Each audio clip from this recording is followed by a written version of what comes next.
His Excellency, President of Sri Lanka, BIMSTEC सदस्य देशों के मेरे मित्र और साथी लीडर्स, बिम्स्टेक के सेक्रेटरी जनरल, नमस्कार। आज 5वीं बिम्स्टेक समिट में आप सबसे मिलकर मैं बहुत ही प्रसन्न हूं। बिम्स्टेक की स्थापना का यह 25वां वर्ष है, इसलिए आज की समिट को मैं विशेष रूप से महत्वपूर्ण मानता हूं। इस लैंडमार्क समिट के परिणाम बिम्स्टेक के इतिहास में एक स्वर्णिम अध्याय लिखेंगे। एक्सेलेंसीज, पिछले 2 सालों के चुनौतीपूर्ण माहौल में राष्ट्रपति राजपक्ष ने बिम्स्टेक को कुशल नेतृत्व दिया है। सबसे पहले मैं उनका अभिनंदन करता हूं। आज के चुनौतीपूर्ण वैश्विक परिप्रेक्ष्य में से हमारा क्षेत्र भी अछूता नहीं रहा है। हमारी अर्थव्यवस्थाएं, हमारे लोग अभी भी कोविड-19 पैंडेमिक के दुष्प्रभावों को झेल रहे हैं। पिछले कुछ सप्ताहों के यूरोप के डेवलपमेंट्स ने अंतर्राष्ट्रीय व्यवस्था के स्थायित्व पर प्रश्न चिन्ह खड़ा हो गया है। इस संदर्भ में बिम्स्टेक क्षेत्रीय सहयोग को और सक्रिय बनाना महत्वपूर्ण हो गया है। हमारी क्षेत्रीय सुरक्षा को अधिक प्राथमिकता देना भी अनिवार्य हो गया है। एक्सेलेंसीज, आज हमारे बिम्स्टेक चार्टर को एडॉप्ट किया जा रहा है। एक संस्थागत आर्किटेक्चर की ओर हमारे प्रयासों के लिए एक महत्वपूर्ण कदम है। इसके लिए मैं अध्यक्ष महोदय का आभार व्यक्त करता हूं। चार्टर में हमने हर 2 साल में समिट मीटिंग्स और सालाना विदेश मंत्रियों की बैठक का निर्णय लिया है। मैं इसका स्वागत करता हूं। अब हमें अपना ध्यान इस बात पर फोकस करना चाहिए कि इस आर्किटेक्चर को और मजबूत कैसे बनाया जाए।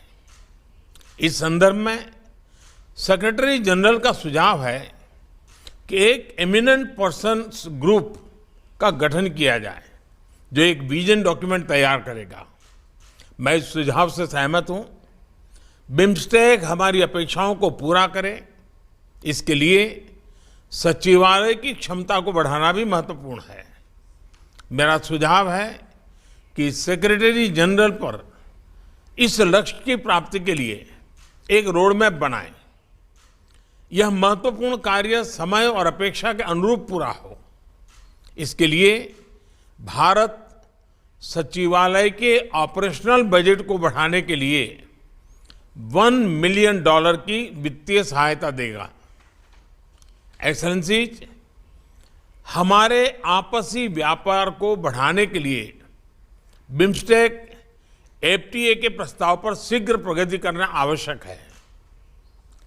हमें अपने देश के उद्यमियों और स्टार्टअप्स के बीच आदान प्रदान भी बढ़ाना चाहिए। इसी के साथ हमें ट्रेड फैसिलिटेशन के क्षेत्र में इंटरनेशनल नॉर्म्स को अपनाने का भी प्रयत्न करना चाहिए।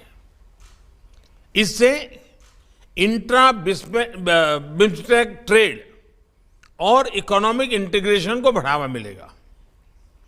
इस संदर्भ में Indian council for research on international economic relations ADB के साथ मिलकर हमारे अधिकारियों की जागरूकता बढ़ाने के लिए एक कार्यक्रम शुरू करने वाला है। मैं आशा करता हूं कि सभी देश के संबंधित अधिकारी इसमें नियमित रूप से शामिल होंगे। एक्सेलेंसी, हमारे बीच बेहतर इंटीग्रेशन, बेहतर व्यापार, बेहतर पीपल टू पीपल संबंधों का मुख्य आधार बेहतर कनेक्टिविटी है। इस पर हम जितना भी जोर दें कम है। आज हमने बिम्स्टेक के master plan for transport connectivity को एडॉप्ट किया है। इसे तैयार करने के लिए मैं एडीबी का आभार व्यक्त करता हूं। हमें इस मास्टर प्लान के शीघ्र इंप्लीमेंटेशन पर जोर देना चाहिए। इसी के साथ कनेक्टिविटी के क्षेत्र में पहले से चल रहे इनिशिएटिव पर भी हमें तेजी से आगे बढ़ना होगा। बे ऑफ बंगाल में एक कोस्टल शिपिंग इकोसिस्टम स्थापित करने के लिए एक कानूनी फ्रेमवर्क शीघ्र विकसित करना आवश्यक है।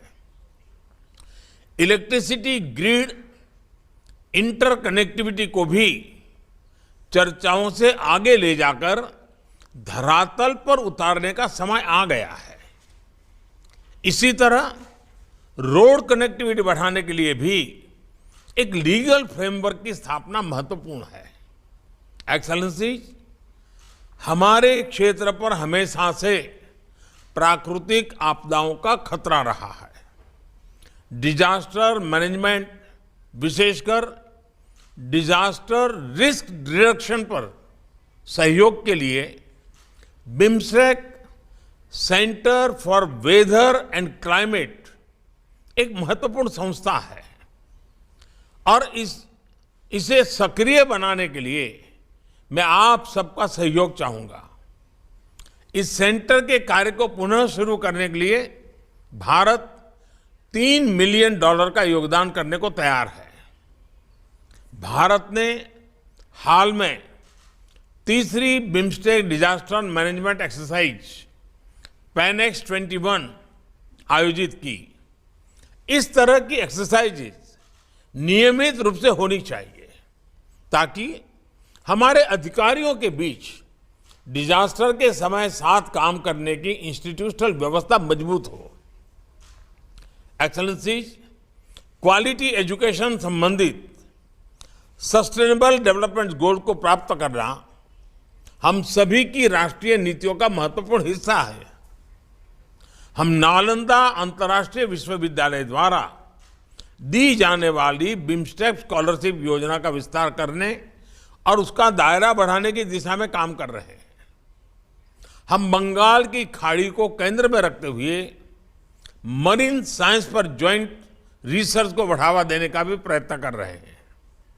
कृषि क्षेत्र सभी बिम्स्टेक देशों की अर्थव्यवस्था का आधार है। हमारे बीच वैल्यू एडेड कृषि प्रोडक्ट्स की रीजनल वैल्यू चेंज बनाने की अच्छी संभावनाएं हैं। इसके लिए हमने भारत के एक संस्थान RIS को व्यापक अध्ययन करने का कार्य दिया है। एक्सेलेंसी, सुरक्षा के बिना हमारे क्षेत्र की समृद्धि या विकास सुनिश्चित करना असंभव है।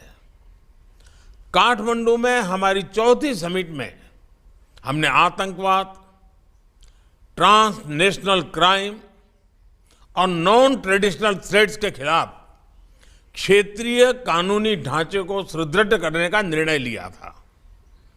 हमने अपनी लॉ एनफोर्समेंट एजेंसीज के बीच सहयोग बढ़ाने का भी फैसला किया था। मुझे खुशी है कि हमारा कन्वेंशन टू कॉम्बैट टेररिज्म पिछले साल से सक्रिय हो गया है। आज की समिट के दौरान हमारे बीच mutual legal assistance treaty on criminal matters पर भी हस्ताक्षर हो रहे हैं। इसी तरह के अन्य इंस्ट्रूमेंट्स पर भी हमें तेजी से आगे बढ़ना चाहिए ताकि हमारी कानूनी व्यवस्थाओं के बीच बेहतर समन्वय बन सके। आज हमारे डिप्लोमेटिक ट्रेनिंग इंस्टीट्यूट्स के बीच सहयोग के लिए एक समझौते पर हस्ताक्षर हो रहे हैं। ऐसा ही एग्रीमेंट हम अपने लॉ एनफोर्समेंट ट्रेनिंग इंस्टीट्यूट्स के बीच भी कर सकते हैं। भारत की फॉरेंसिक साइंस यूनिवर्सिटी अपनी फील्ड में एक यूनिक वर्ल्ड क्लास संस्था है। हम इसमें बिम्स्टेक देशों के पुलिस और फॉरेंसिक ऑफिसर्स के लिए कैपेसिटी बिल्डिंग की व्यवस्था भी कर सकते हैं। एक्सेलेंसीज, आज जब हमारा क्षेत्र स्वास्थ्य और इकोनॉमिक सिक्योरिटी की चुनौतियों का सामना कर रहा है, हमारे बीच एकजुटता और सहयोग समय की मांग है। आज समय है बे ऑफ बंगाल को bridge of connectivity, bridge of prosperity, bridge of security बनाने का। मैं आप सबका आह्वान करता हूं कि 1997 में जिन लक्ष्यों के लिए हमने साथ साथ चलने का निर्णय लिया था, उनकी प्राप्ति के लिए हम एक नए जोश, नई ऊर्जा के साथ फिर से अपने आप को समर्पित करें। प्रधानमंत्री प्रयुक्त चान-ओछा बिम्स्टेक के अगले अध्यक्ष के रूप में मैं थाईलैंड का स्वागत करता हूं और शुभकामनाएं देता हूं। आप सबका